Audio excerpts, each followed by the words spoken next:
Assalamualaikum warahmatullahi wabarakatuh. Kami dari kelompok 1 Praktikum Komputasi Statistik kelas RA akan mempresentasikan hasil dari kode latihan praktikum modul 4 yaitu pembangkitan bilangan acak. Untuk anggota kelompoknya terdiri dari saya sendiri Esteria Rohanauli Sidaruk dengan NIM 122450025, ada Mirzani Suprabani dengan NIM 122450118, ada Ahmad Zidan Wirawan dengan NIM 120450044. Ada Anung Nugroho dengan NIM 120450052. Oke, untuk kode latihan praktikum yang pertama ada menggunakan fungsi setSheet untuk membangkitkan suatu bilangan acak. Di sini ada menetapkan sheet yaitu dengan kode set.sheet 345. Fungsi setSheet sendiri digunakan untuk menetapkan nilai awal generator pembangkitan bilangan acak untuk mengunci nilai dari bilangan acak dan juga dapat dilakukan pengambilan nilai kembali. Selanjutnya ada kode random numbers runif 5. Runif 5 di sini artinya menghasilkan 5 bilangan acak dari distribusi uniform, yang berarti setiap angkanya dihasilkan secara merata dalam rentang standar antara 0 sampai 1. Lalu dilakukan inisiasi normal underscore numbers rnorm 5 yang artinya menghasilkan 5 bilangan acak dari distribusi normal. Selanjutnya ada sample underscore binom rbinom 5 size 20 prob 0,5 yang artinya menghasilkan 5 bilangan acak dari distribusi binomial dengan 20 kali percobaan dan probabilitasnya 0,5. Lalu dipanggil print sample underscore binom. Outputnya ada 3 vektor berupa bilangan acak. Output yang pertama yaitu berupa bilangan acak dengan distribusi uniform. Output yang kedua bilangan acak dengan distribusi normal. Dan output yang ketiga berupa bilangan bulat. Oke, untuk selanjutnya ada menjawab soal yang ada di modul. Di sini fungsi pbinom digunakan untuk menghitung probabilitas kumulatif untuk distribusi normal. Dengan size-nya sama dengan 5 yang artinya kita memiliki 5 percobaan, misalnya 5 orang. Selanjutnya ada prob sama dengan 0,3 yang artinya probabilitas tertularnya satu orang adalah 0,3. Terus ada code lower dotile sama dengan false yang digunakan untuk menghitung probabilitas lebih besar dari suatu nilai. Dalam hal ini, peluang paling sedikit sekitar satu orang tertular, berarti peluang bahwa lebih dari satu orang yang tertular. Lalu ada pbinom dalam kurung 1 dan seterusnya digunakan untuk menghitung peluang 0 atau 1 orang tertular. Dengan lower dotile sama dengan false yang artinya kita menghitung peluang lebih dari 1 orang tertular atau 2 orang atau lebih. Kode itu akan menghasilkan output yang pertama yaitu 0,47148 yang artinya peluang bahwa paling sedikit satu orang tertular adalah sekitar 47,18%. Lalu pada baris kedua ada kode dbinom dalam kurung 2 size sama dengan 5, prob sama dengan 0,3. Fungsi dbinom digunakan untuk menghitung probabilitas bahwa jumlah tertentu dari percobaan yang akan berhasil. Ada dbinom 2 itu menghitung peluang tepat 2 orang tertular dan dbinom 3 menghitung peluang tepat 3 orang tertular. Lalu dbinom itu dilakukan penjumlahan dari kedua peluang bahwa 2 atau 3 orang tertular.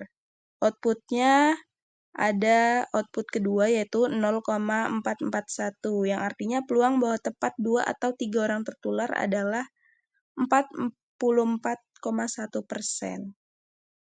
Selanjutnya pada baris ketiga ada code D binom 4 size sama dengan 5, probabilitasnya 0,3, yang artinya untuk menghitung probabilitas tepat 4 orang dari 5 orang yang tertular.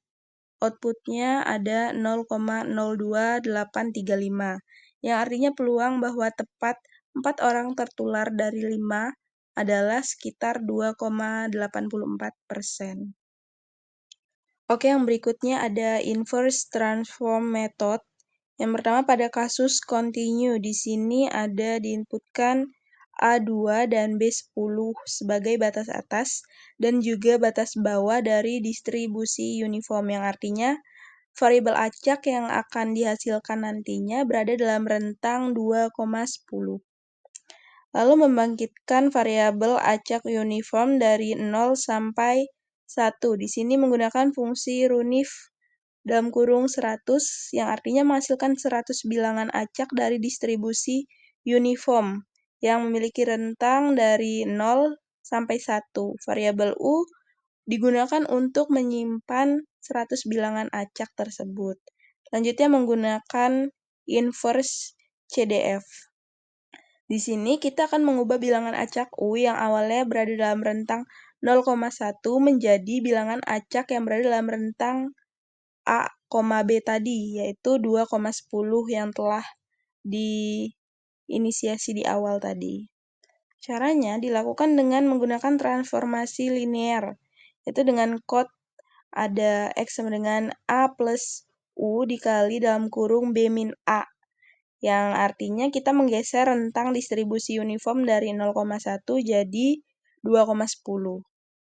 Lalu diinputkan lagi kode untuk menampilkan histogram dari sampel yang telah dihasilkan dengan break sama dengan 30, yang artinya histogramnya dibagi menjadi 30 batang dengan warna hijau.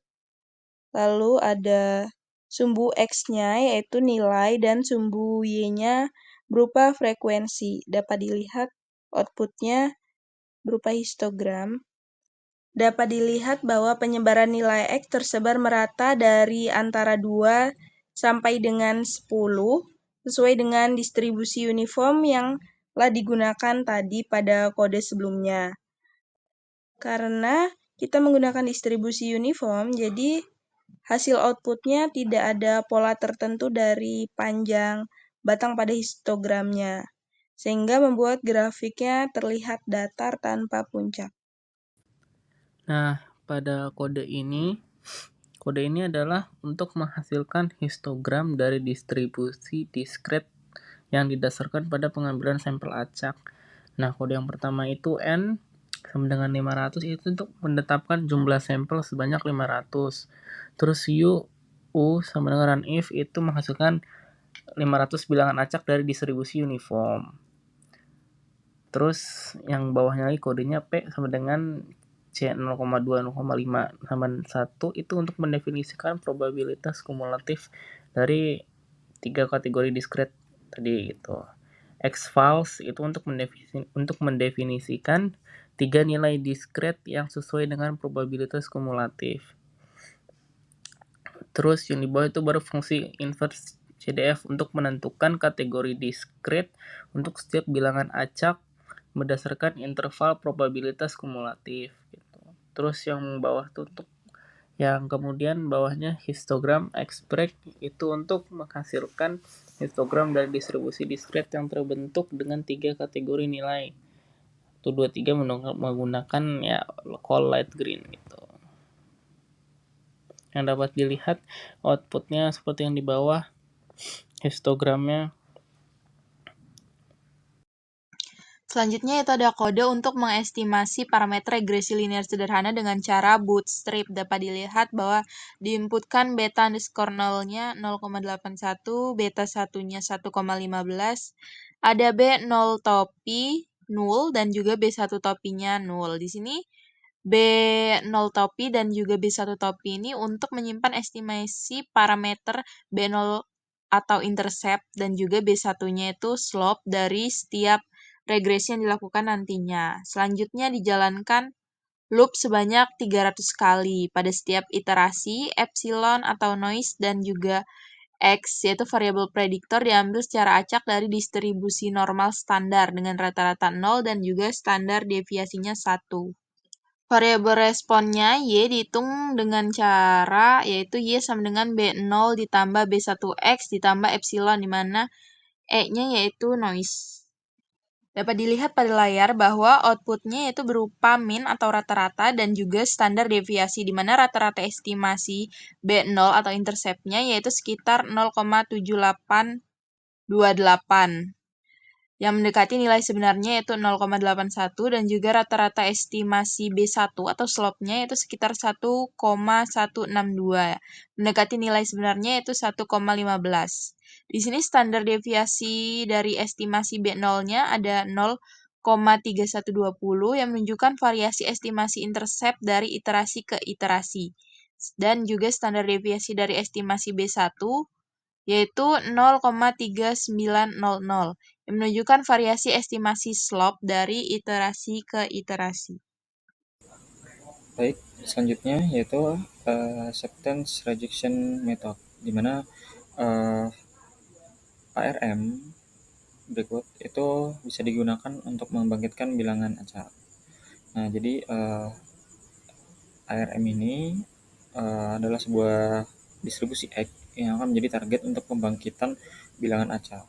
Namun sulit untuk dilakukan pembangkitan secara langsung. Nah, misalkan di sini code yang sudah dipelajari pada praktikum itu kita akan menghasilkan sampel dari distribusi gamma dengan parameter alfanya 2 dan betanya 2. Nah, lalu setelah itu kita mendefinisikan untuk distribusi eksponensialnya, di mana lambda yaitu 1 dibagi beta. Lalu setelah kita mendistribusikan eksponensial, kita mencari nilai dari C, di mana untuk X value-nya itu adalah sequence 0,01 sampai 10, di mana length-nya itu adalah 1000. Lalu density gamma value-nya itu 1 dibagi gamma dikali alpha, lalu dikali alpha pangkat dikali beta pangkat alpha. Setelah itu dikalikan X value dipangkatkan alpha min 1. Setelah kita mendefinisikan density gamma value, berikut kita mendefinisikan density eksponensial value-nya, di mana lambda dikali eksponensial min lambda dikali X value, di mana untuk C-nya itu adalah maksimal dari density gamma value dibagi density eksponensial value.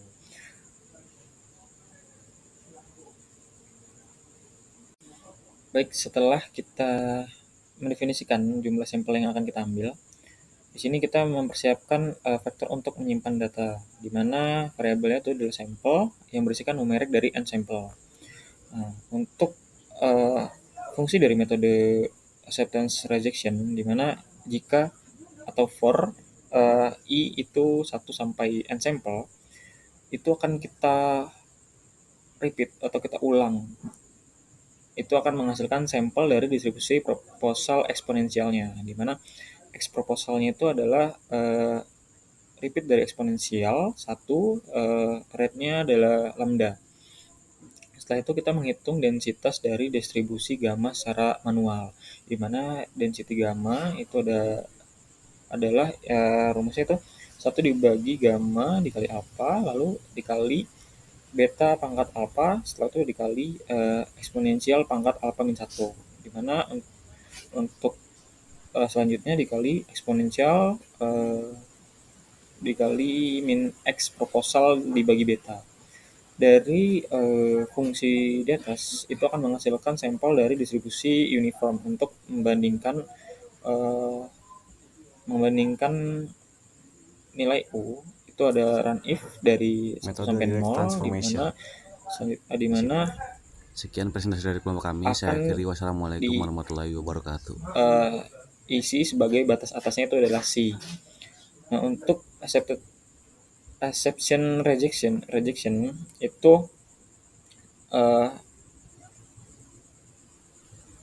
untuk if U lebih kecil daripada density gamma, lalu dibagi lambda dikali eksponensial dari min lambda dikali x eksponensial.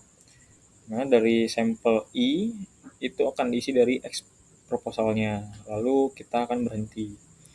Nah, untuk menampilkan histogram dari hasil sampel yang akan dihasilkan itu ada fungsi dari his, atau sebelumnya kita sudah pelajari dari visualisasi, di mana untuk hisnya itu adalah data samples, lalu kita break untuk 30, lalu judulnya kita histogram dari distribusi gamma, lalu kita isi x lab-nya itu adalah value dan probabilitasnya adalah true. Baik, berikut adalah output atau visualisasi yang dihasilkan dari distribusi gamma dengan parameter alpha-nya 2 dan beta-nya 2. Di mana value dari distribusi gamma itu ada di rentang 0 sampai 15 yang berisikan nilai density yang ada di rentang nilai 0,00 sampai 0,20.